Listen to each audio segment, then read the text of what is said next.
जो सुख भगवत रूप में है वो निर्विशेष ब्रह्म में भी नहीं है, क्योंकि निर्विशेष ब्रह्म में स्थित श्री शुकाचार्य, श्री जनक जी महाराज, श्री शनकादि, भगवान शंकर, इस सब रूप के दर्शन के लिए व्याकुल देखे गए, ये नाम जापक पाए गए, ये भगवत कथा अनुरागी पाए गए। तो निर्विशेष ब्रह्म में भी जो सुख नहीं है वो सविशेष साकार भगवान के रूप का स्वाद, ये सबसे श्रेष्ठ, ये प्रेम प्रकाशित करता है।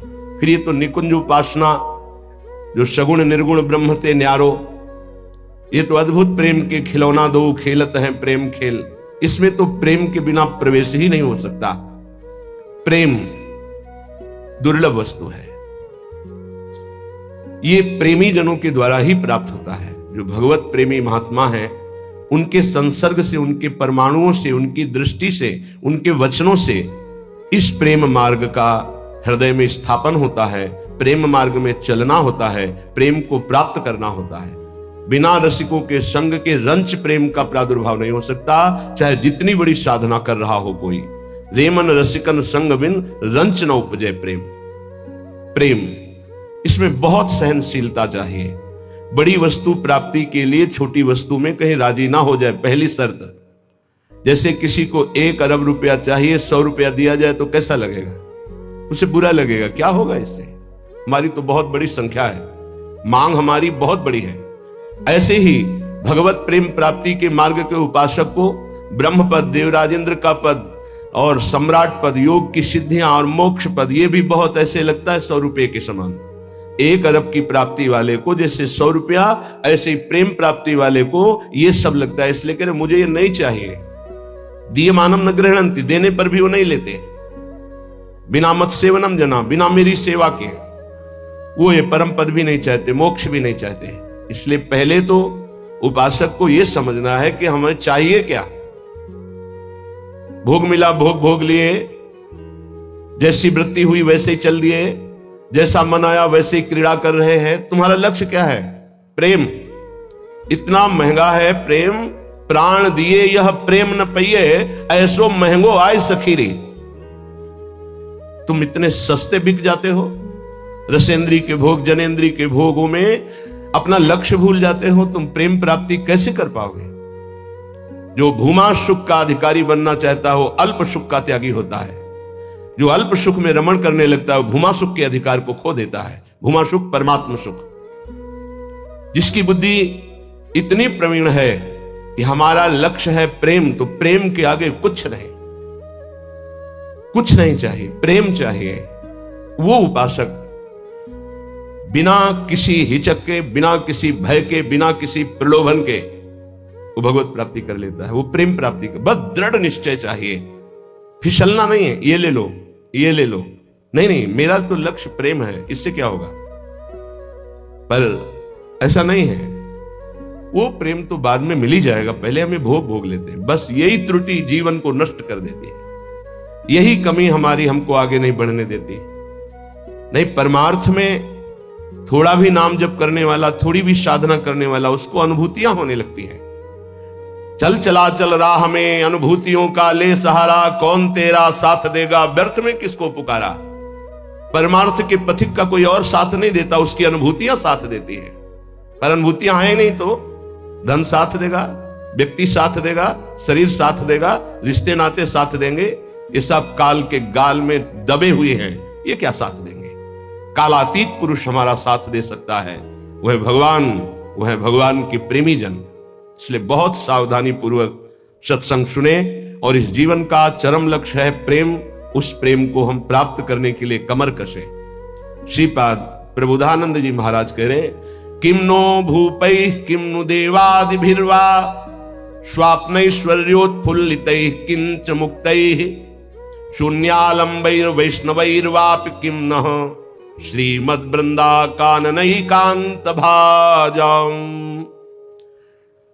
हमको इन राजाओं से, राजपदों में बैठे हुए जनों से क्या प्रयोजन है? क्या ये संतों के पास नहीं जा सकते? क्या इनका अधिकार भगवत प्राप्ति नहीं? नहीं, इनके मन में भगवत प्राप्ति की कहीं किंचन मात्र लालसा नहीं। पद और प्रतिष्ठा, भोग और ऐश्वर्य, नाम और कीर्ति, बस इतना ही लक्ष्य है। इसलिए प्रेम मार्ग के उपासक को कभी इनका संग नहीं करना चाहिए। हाँ, कोई महाभागवत और पद पर विराजमान और भगवत भजन में लगा हुआ, भगवत प्राप्ति की लालसा वाला, उसका हृदय से स्वागत करना चाहिए। ऐसा नहीं कि कोई हो ही नहीं सकता। अम्बरीश जी महाराज चक्रवर्ती, सम्राट और महाभागवत, बड़े बड़े महाभागवत राजा हुए। दशरथ जी महाराज चक्रवर्ती, सम्राट, वैसे महाभागवत कि भगवान उनके पुत्र श्री राम के रूप में आए। तो जो भगवान से विमुख है, केवल पद का ही अभिमान रखता है, राजपने का अभिमान रखता है, भोग ऐश्वर्य में घमंड में है, ऐसों का संग कभी भक्त को नहीं करना चाहिए। अभिमानिनते न्यारे भूत भविष्य लोक 14 में भये होए हरि प्यारे, 300 व्यवहार हमारो अभिमानिनते न्यारे। किमनो भूपई, मुझे क्या प्रयोजन है। एक ब्रज के भक्तों के चरित्र में आता है, एक संत की कुटिया पर राजा दर्शन करने के लिए गए तो वो भिक्षा मांगने गए थे। दूर से उन्होंने देखा बड़ा राजा का वैभव, हाथी घोड़ा, लोगों से पूछा है क्या है, बोले राजा दर्शन के लिए। भागे और गांव में गए और कहा हमारी कुटिया में आग लग गई है, जल्दी बचाओ, जल्दी बचाओ। गांव के लोग भागे, वहां गए तो देखा राजा समझ गए। उन्होंने हाथ जोड़ा और कहा महाराज क्षमा चाहते हैं, पर वो महाराज तो भाग गए, ऐसा कहकर वो दर्शन नहीं देंगे, आप चले जाइए यहां से। यदि आप अपना मंगल चाहते हैं तो महात्मा को कष्ट मत दीजिए, वो आपसे मिलना नहीं चाहते, आप चले जाइए यहां से। वो चले गए। किम भूपई, मुझे क्या प्रयोजन है। जो राजपद के अभिमान में है, किसी भी पद में, उससे क्या प्रयोजन है। अगर अभिमानियों का संग होगा तो अभिमान जागृत हो ही जाएगा। अभिमानियों का, पदाभिमानियों का संग होगा तो भगवत आश्रय छूट ही जाएगा पक्का। ले लो हमारा फोन नंबर, मैं तो आपकी आज्ञा पर चलूंगा, आप केवल फोन कर दीजिए, सब ठीक हो जाएगा। मर गया साधक। जीवन में अन्य आश्रय आना अपनी साधना से भ्रष्ट हो जाना है। एक भरोसो, एक बल, एक आस विश्वास, एक राम घनश्याम हित चातक तुलसीदास। एक ही भरोसा, एक से ही आशा, एक से ही विश्वास, एक से ही संबंध हमारा, मात्र आराध्य देव बस। अन्य का कहीं आश्रय हुआ तो उपासक गिर जाएगा, पक्का गिर जाएगा, और गिरते हुए देखा है। श्रीपाद प्रबोधानंद जी महाराज कह रहे, नु देवादि भिरवा, मुझे इन देवताओं से भी क्या प्रयोजन है। श्रीमद् भगवद गीता जी में भगवान कहते हैं, भूतों को पूजने वाले भूतों को प्राप्त होते हैं, देवताओं को पूजने वाले देवताओं को प्राप्त होते हैं। तो देवलोक स्थायी लोक नहीं है, स्वाप्निक है। देवादिभिर्वा स्वप्नैश्वर्योत्फुल्लितैः, जैसे स्वप्न में आप पहुंच गए, बहुत सुंदर मकान, बहुत सुंदर सुंदरियां, भोग ऐश्वर्य, जब जगे तो कुछ नहीं है। ऐसे ही स्वप्न का विलास स्वर्ग है, एक अच्छा सुखद स्वप्न, जहां पुण्य खत्म हुए, मृत्यु लोक के विसंति, आग खुला, कुछ नहीं। इसलिए मुझे देवताओं से भी क्या प्रयोजन है। क्या दे देंगे? क्या भगवान की प्राप्ति करा सकते हैं? क्या भगवत प्रेम दे सकते हैं? नहीं दे सकते। इसीलिए कहा गया, बड़े भाग मानुष तन पावा, सुर दुर्लभ शत ग्रंथन गावा। ये देवताओं को भी दुर्लभ है मनुष्य देव, क्योंकि इससे हम भजन करके भगवान को प्राप्त कर सकते हैं, वो नहीं। श्रीपाद करे शून्यावलंबीर, कुछ आराधना करने वाले ऐसे हैं कि शून्य की उपासना करते हैं।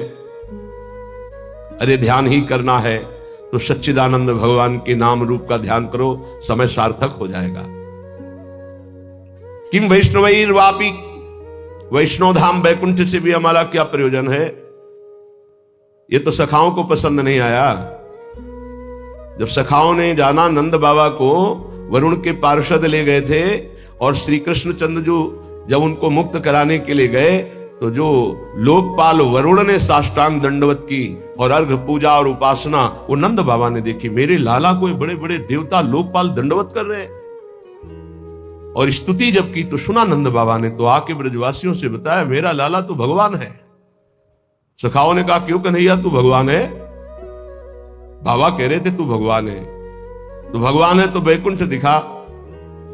भगवान श्री कृष्णचंद्र जो मुस्कुराए अपने भोले सखाओं की बात सुन, तो ये ब्रह्म हृदय है, स्नान करो इसमें, फिर हम तुम्हें वैकुंठ का दर्शन कराएंगे। जी ही डुबकी लगाई, पहुंच गए वैकुंठ। वहां भगवान की दिव्य चतुर्भुज पार्षद, और दूर सिंहासन में इंद्र नीलमणि कांति चतुर्भुज भगवान श्री के सहित विराजमान है, लक्ष्मी जी के सहित विराजमान है। वो कांप गए वैभव देखकर। पार्षदों ने रोक दिया। अरे बोले, मुझे ऐसे के पास जाना ही नहीं, मेरा कन्हैया तो सिर्फ मेरा है। और एकदम व्याकुल हुए, कहा नहीं चाहिए मुझे वैकुंठ। और डुबकी से बाहर हुए, देखा मेरा कन्हैया मुस्कुरा रहा है। बोले प्रभु, चरणों में गिर गए, कहा कभी वैकुंठ मत भेजना, मुझे ऐसे वैकुंठ में नहीं जाना जहां आपसे इतनी दूरी हो, जहां ऐसा वैभव नहीं। मेरा कन्हैया जिसके साथ हम खेलते हैं, तो ये तो सखा भाव की बात है, फिर ऊपर के भाव में कौन स्वीकार करेगा ऐसे वैभव को? वैकुंठ के भी वैभव को नहीं स्वीकार करना, ना श्रीमत, ना किसी वैभव ऐश्वर्य सिद्धियों को स्वीकार करना। तब वृंदा कानन एकांत भाजाम, तब वृंदावन के एकांतिक प्रेम की प्राप्ति होती है। एकांतिक, प्रिया प्रीतम, श्यामा श्याम। तो अभी आप कह दो मुझे मोक्ष नहीं चाहिए, वैकुंठ नहीं, 500 रुपया में प्रभु को भूल जाते हो, वैकुंठ की बात करते हो। मोक्ष जानते हो किसे कहते हैं? अभी जाना ही नहीं मोक्ष किसे कहते हैं। जरा से लौकिक सुख में तो घुटने टेक देते हो, मोक्ष सुख के त्यागी कैसे हो गए? ये जो त्याग की बात है, ये उन भजनानंदियों की जिनकी स्थिति में आ चुके हैं। वो चाहे तो वैकुंठ मिल जाए, चाहे तो योग की सिद्धियां मिल जाए, चाहे तो मोक्ष मिल जाए, वो उनका त्याग किए हुए हैं। पहले मर्त सुखों का तो त्याग कर दो, मृत्यु लोक के सुखों का तो त्याग करो अंदर से, तब ऊपर के सुख अपने आप तुमको दिखाई देने लगेंगे। श्रीपाद कह रहे हैं, शम सर्वेषाम अप्रयासेन दात्री द्वित्रैकांति प्रेम पात्रैक पात्री आनंदात्मा शेष सत्वा निधात्री श्री वृंदाटव्यस्तुमेंधस्य धात्री। आयास प्रयास से जो सुख मिलता है वो अल्प होता है। जो आप प्रयास करते हो उसे कर्म कहते हैं। कोई भी कर्म प्रारंभ और अंत वाला होता है, तो किसी भी कर्म का फल अनंत नहीं हो सकता। वो प्रारंभ और अंत वाला ही सुख देगा। अनंत सुख की प्राप्ति कर्मों से नहीं होती, कर्मों के त्याग से होती है। जो अपने साधन का भरोसा नहीं रखता है, इष्ट का भरोसा रखता है और खूब साधन करता है, ये दो बातें समझ में नहीं आएंगी। जब हम अहम से साधना करते हैं तो साधना का सुख भोगते हैं।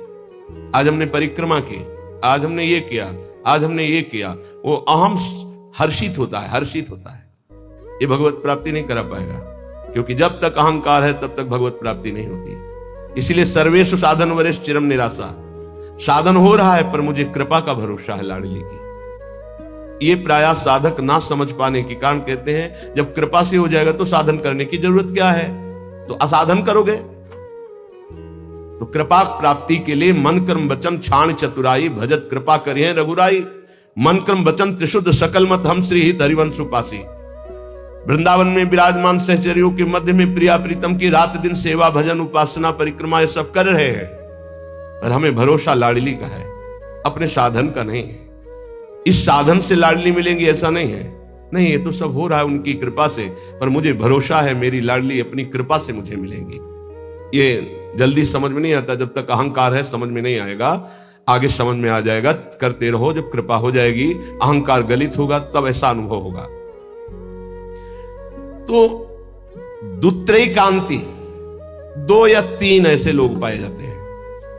भाव समझना, कह रहे पूरे विश्व में ये बहुतायत अंगुलियों से नहीं गिने जाते प्रेमी जन, जिनको ना राजाओं से मतलब है न देवताओं से मतलब है। वो स्वाप्निक सुख, जो स्वर्ग लोक आदि के सुख है उनसे मतलब नहीं है, जो मोक्ष से भी मतलब नहीं रखते, जो वैष्णो धाम वैकुंठ से भी मतलब नहीं रखते, वृंदावन की एकांतिक कुंज में बैठे हुए श्यामा श्याम का जस गा रहे हैं, श्यामा श्याम के लिए रुदन कर रहे हैं, जिनका आयास प्रयास से प्राप्त होने वाले सुख की कोई आकांक्षा नहीं है, ऐसे दुत्रैकांति, 2 या 3, सरल भाषा में समझिए। जो कहो हरिवंश रस बिरलो समझन हाल, एक दोई जो खोजिए पाई सब संसार। संपूर्ण संसार में एक दो। एक बार भगवान वल्लभाचार्य जी से उनके एक प्रिय धनी शिष्य ने कहा, आज हमारी इच्छा है कि 100 विद्वान ब्राह्मणों को भोजन कराएं। बोले बहुत सुंदर, यदि एक 12 तिलकधारी कंठीधारी आचार्य परंपरा से युक्त वैष्णव को पवा दो तो 100 ब्राह्मणों को पवाने का फल प्राप्त हो जाएगा। ओहो, ऐसा वैष्णव की, तो प्रभु हम 100 वैष्णव पवाएंगे। तो उनका एक अश्रुपूरित आंखों से अश्रु बह रहे हैं, शरीर पुलकित है, कंठ गदगद है और नाम में रत है, ऐसे प्रेमी महाभागवत को पवा दो तो 100 वैष्णवों के पवाने का तुम्हें फल प्राप्त होगा। तो बोले भगवान 100 प्रेमियों को पवा देते हैं। तो वल्लभाचार्य जी के आंसू आ गए, प्रेमी 100 नहीं, प्रेमी तो 1-2 ऐसे मिलते हैं। कैसे प्रेमी? यहां शर्त है, जिनका ना राजाओं से प्रयोजन है, ना देवताओं से प्रयोजन, ना वैकुंठ से प्रयोजन है, ना मोक्ष से प्रयोजन, केवल प्रियालाल के लिए तड़प रहे गदगद सुर, नैना सजल दंपति रस रहे भीन, ईगति वृंदा विपिन में फिरे प्रेम तल्लीन। ऐसे प्रेमी जनों का सानिध्य और दर्शन, ये विशेष भगवान की कृपा होती है, विशेष कृपा। श्रीपाद कह रहे दुखान्येव सुखानि, ये प्रेम प्रेम। विद्य यशो जानी कीर्तिम परा, मन्ये था अधमश्च दुष्परिभवान सम्मानवत् सत्तमयी, दैन्यान्येव महाविभूतिमति सल्लाभान लाभान सदा, पापान्येव च पुण्यमस्ति यदि ते वृंदावनम जीवनम। अगर प्रेम प्राप्ति करना है तो दुखों को गले लगाना सीखो, सच्ची कहते हैं। फिर हृदय की बात कहते हैं, जब सब दुख एक साथ घेरते हैं तभी प्रेम के सहने की सामर्थ्य आती। ध्यान रखना, इस प्रेम को भयानक विपत्ति और रोगों से युक्त करके ही सहा जा सकता है, अन्यथा नहीं। ये सबकी समझ में नहीं आएगा, भयभीत मत होना। इसका समन ही होता है भयानक कष्ट में। भयानक कष्ट की स्थिति में ही प्रेम का समन होता है। वो चाहे जैसे स्वस्थ शरीर वाला हो, जहां प्रेम का प्रादुर्भाव होगा, भारी बाहरी विपत्ति और आंतरिक, तभी वो प्रेम का समन होता है, उसका पारा चढ़ता है और भगवान को अधीन कर लेता है। ये लिखा पढ़ी की बात नहीं कह रहे, हृदय की बात कह रहे। वैसे भी भगवान ने युधिष्ठिर जी से कहा, जिस पर मैं परम कृपा करता हूं उसका सर्वनाश कर देता हूं। चाहिए परम कृपा? जिस पर परम कृपा करता हूं सर्वनाश कर देता हूं, यह शब्द है। क्या सर्वनाश करता हूं? धन का अपहरण कर लेता हूं, स्वजनों का अपहरण कर लेता हूं, कोई उससे बात नहीं करेगा, किसी काम का नहीं रह जाएगा। तब उसका सीधा भाव मेरे से होता है और फिर मैं उसे निहाल कर देता हूं। हिम्मत हो तो कूदो अखाड़े पे। नारायण अति कठिन है हरि मिलन की बाट, या में पग पीछे धरे प्रथम शीश दे काट। तो आप कहोगे फिर भक्ति करना ही नहीं। यहां चरम सीमा की बात प्रेम की हो रही। श्री कृष्ण का प्रेमी ऐसा वैसा नहीं होता, टिकुली बुंदा वाला नहीं होता, चूड़ी भांगरा वाला नहीं होता, वो परमहंस होता है। इनसे श्री कृष्ण रीझने वाले नहीं। चमड़े की चिकनाहट से अज्ञानी रीझता है, ज्ञानी नहीं, वो तो ज्ञान समुद्र है, सच्चिदानंद। ये जो बहुत बुरी तरह से है, अब वो तो अपने सब दर्शन होते हैं।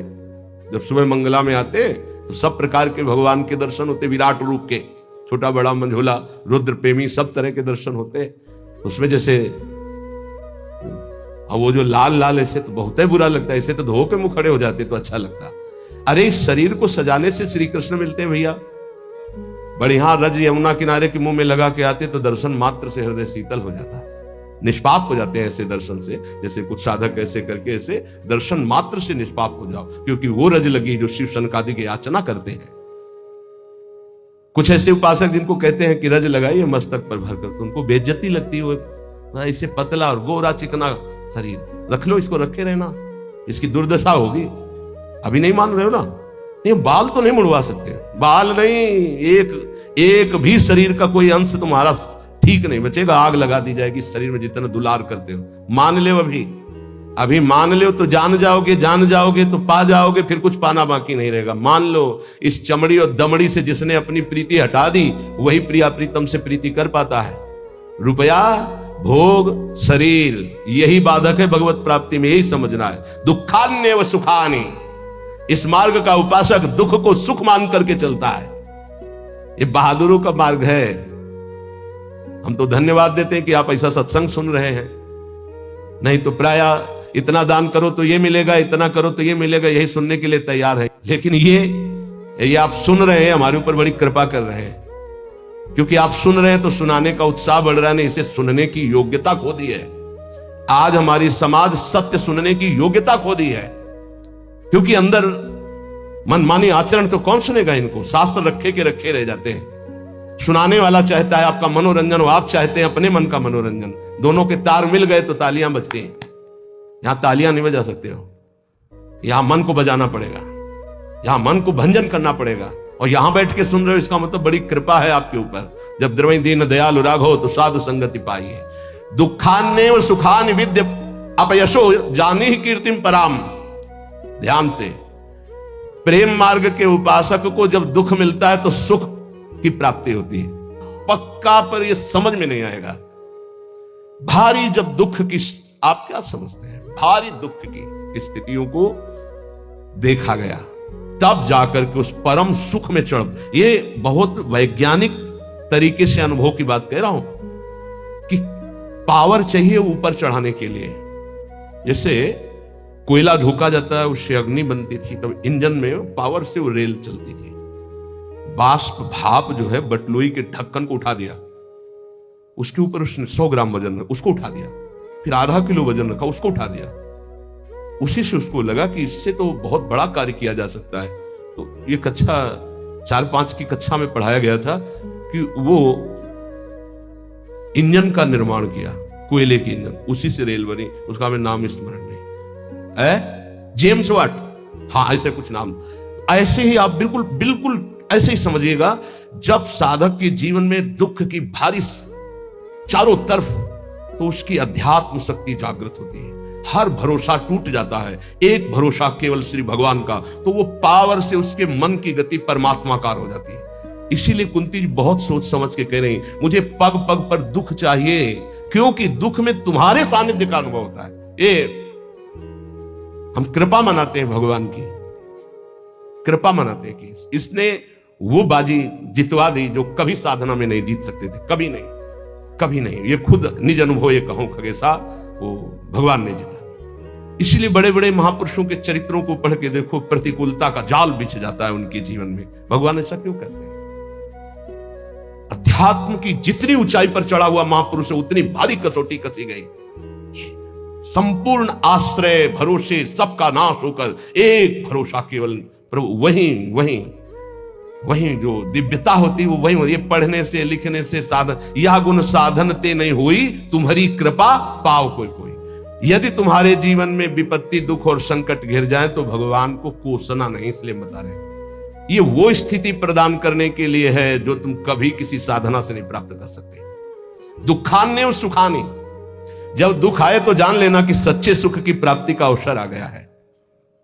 एक श्रीमद् भागवत में प्रसंग है तितिक्षु ब्राह्मण का। उसने कभी भी धर्म नहीं किया था, जीवन भर धन कमाया, परिवार का खूब विस्तार था, कंजूस स्वभाव का था, खूब पैसा एकत्रित करता, परिवार को भी नहीं सुख सुविधाएं देता, ना स्वयं लेता। जब हम धर्म नहीं करते हैं तो एकत्रित किया हुआ धन विविध प्रकार से नष्ट हो जाता है। इसलिए बुद्धिमान वही है जो अपने धन का सदुपयोग कर ले। जमा करना केवल उसका लक्ष्य नहीं, उसका सदुपयोग होना। धन्य है जिन्होंने धन का सदुपयोग कर लिया। उसने सदुपयोग भी नहीं किया, ना तो शरीर में, ना देवी संपदा की प्राप्ति में, ना किसी धर्म में। अचानक आग लग गई, धन नष्ट हो गया। परिवार वाले वैसे ही घृणा करते थे क्योंकि सुख सुविधा साफ छोड़ दिए, उसे निकाल दिए घर से। संपत्ति का नाश, कोई मित्र नहीं, कोई व्यवहारी नहीं। बड़ी अद्भुत घटना श्री कृष्णचंद्र जी उद्धव जी को सुना रहे।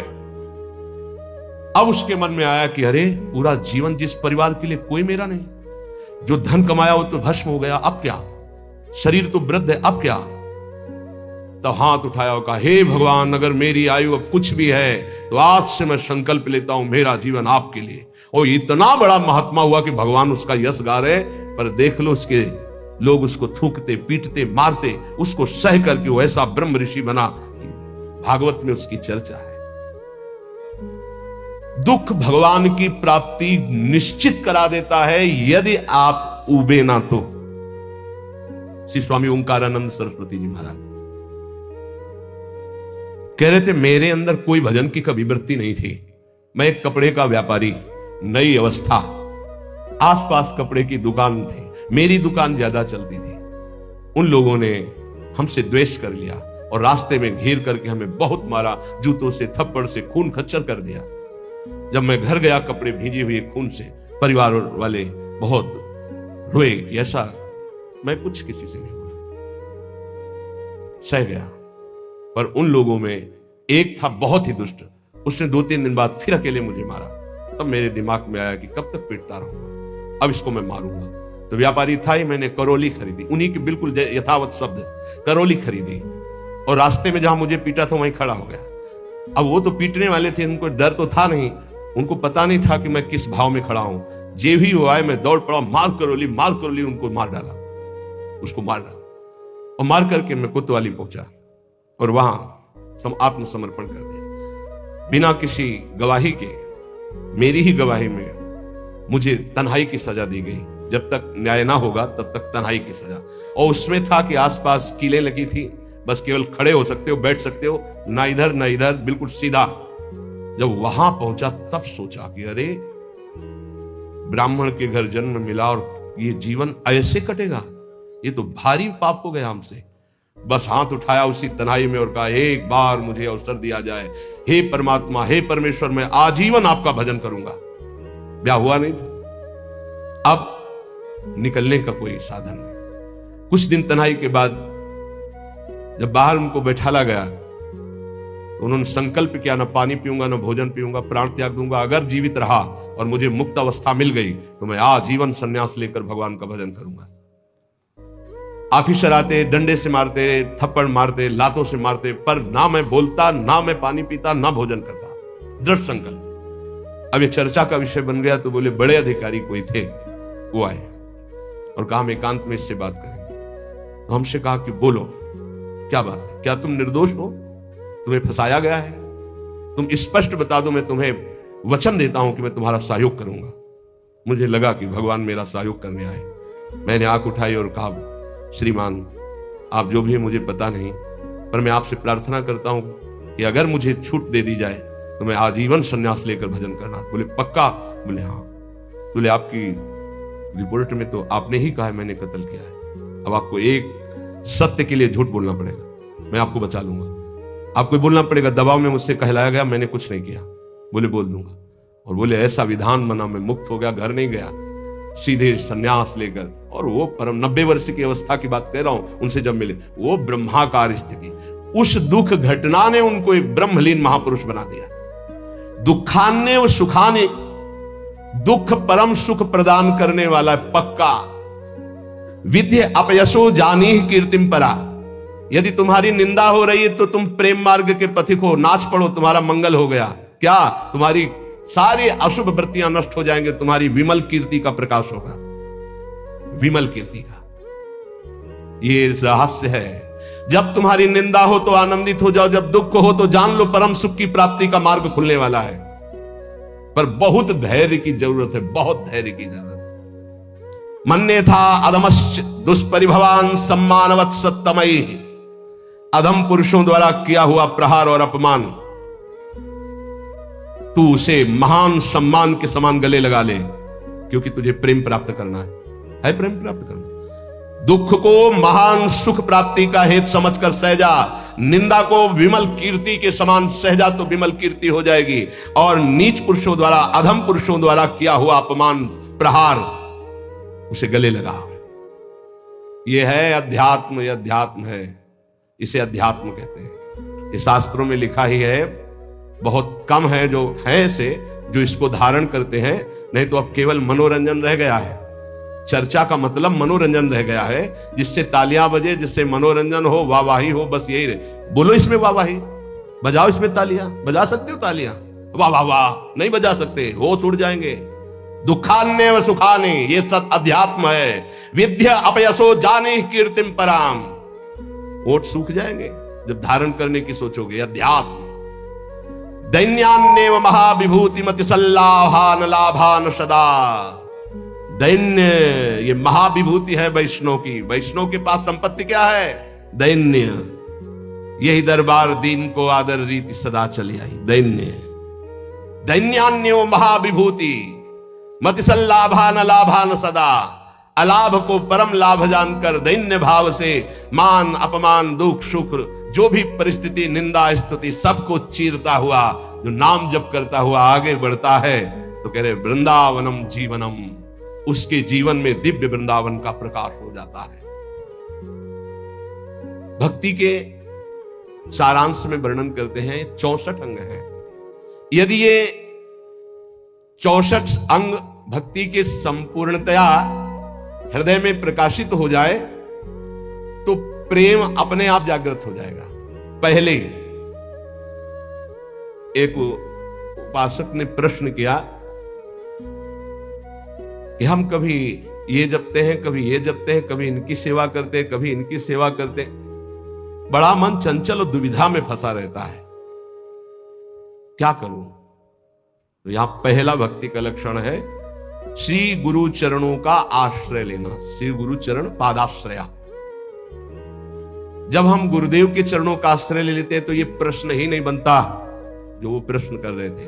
ये प्रश्न उन्हीं का बनता है जो मनमुखी चाल चल रहे हैं। गुरुमुखी में ये प्रश्न नहीं। बोलो जितने गुरुमुखी हो, तुम्हें प्रश्न है कि मुझे क्या करना क्या नहीं करना? तुम्हें पता होगा मुझे किसकी उपासना करनी हो, कैसे करनी है। अगर इतना पता नहीं तो गुरुमुख नहीं हो, कंठी बंधवा लिए हो, अभी गुरुमुख नहीं हुए तुम। गुरुमुख वही जिसका समाधान हो चुका है।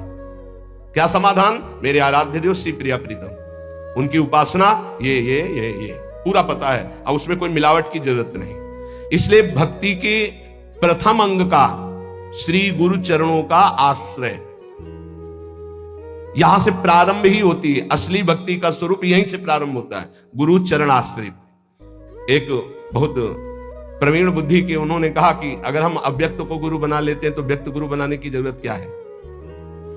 पकड़ो, अव्यक्त वाणी चल रही, यहां वाणी है अव्यक्त, पकड़ो उसको, पकड़ के दिखाओ। नहीं, आप नहीं पकड़ पाएंगे। तो वही अव्यक्त सत्ता व्यक्त गुरुदेव के रूप में, गुरु साक्षात पर ब्रह्म, और वही उपदेश देने के लिए आती है। अव्यक्त आके तुम्हें डांटेगा नहीं। अगर अव्यक्त गुरु की बात माननी तो सब लोग शांत होकर अपने हृदय में देखो। जब तुम गलत करना चाहते हो, अव्यक्त गुरुदेव तुम्हें उपदेश देते, मानते हो तुम उनकी बात? देखो ना, अंदर आता गलत है, नहीं करना, मानते हो बात? और व्यक्त गुरुदेव धज्जियां उड़ा देंगे तुम्हारी। अगर जरा भी तुम आश्रय छोड़ के भाग गए तो बात अलग है। जरा भी आश्रय लिए तो तुम्हें सुधरना पड़ेगा। आज नहीं तो कल, कल नहीं तो परसों तुम्हें भगवत प्राप्ति होगी, पक्का होगी, क्योंकि गुरु की नजर पड़ चुकी है। अब तुम्हें विकार परास्त नहीं कर सकते। श्री गुरु चरणों का आश्रय लेना पहला।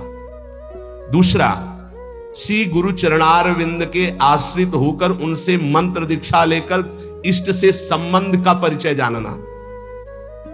गुरुदेव से मंत्र दीक्षा लेकर इष्ट से संबंध का परिचय जानना। आपको पता है आपका क्या संबंध है? पता होगा आपका अपने इष्ट से क्या संबंध है? पता है? भाव संबंध को गुरुदेव जो प्रदान करते हैं वो तो पता ही होगा कि आपका आपके इष्ट से क्या संबंध है, नहीं है? हाँ, ये अंदर का विषय है। अपने इष्ट से क्या संबंध है ये आपको पता होना चाहिए।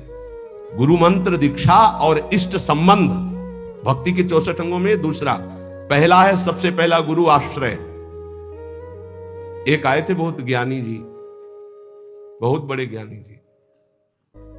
वो मुझे मोह क्यों है? भ्रम हो गया है। ये भ्रम क्यों है? क्योंकि अज्ञान है। यह ज्ञान क्यों है? क्योंकि आप स्वीकार किए। ये आप कौन है? ब्रह्म है। ये ब्रह्म कैसे है? वह किसके चेला हो? गुरु बनाया किसी को? ने बनाने की चेष्टा की थी, किसी का नाम लिया, बोले बनाया तो किसी को नहीं, तुमको कुछ नहीं हो तुम। भक्त क्यों है? माथे में तिलक लगाया कोई प्रश्नवाचक चिन्ह का? नहीं, देख के ही पता चल जाएगा कि संप्रदाय के हो। नहीं चल रहे, क्यों संप्रदाय के हो? नहीं, आप किस संप्रदाय के? बोले क्यों, किसके चेला हो? बोले क्यों के।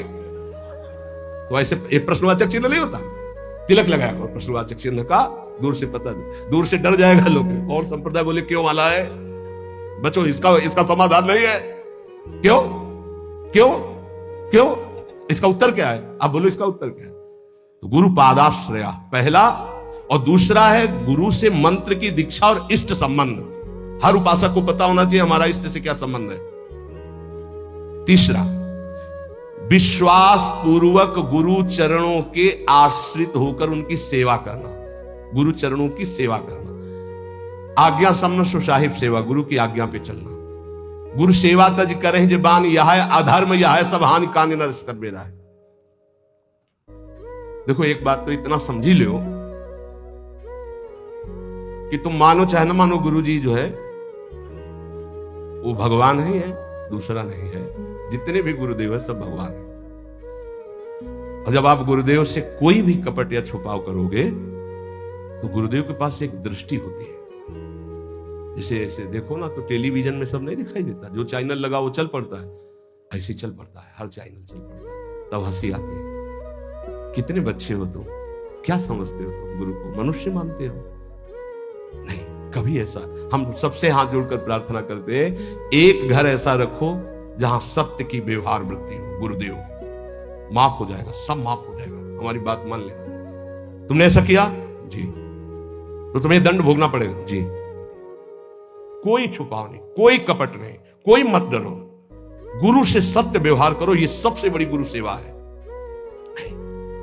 गुरु ते कपट मित्र ते चोरी, या हो निर्धन या हो कोढ़ी, ये हम संतों की भाषा कह रहे हैं। कुष्ठ रोग से ग्रसित हो जाता है आगे चलकर जो गुरु से छल कपट करता है, ध्यान रखना। निर्धनता, भजनहीनता, ये सब उसके जीवन में आ जाएगी। ये सब 2 मिनट का काम, माया का 2 मिनट का काम है। फूलो मत, भूल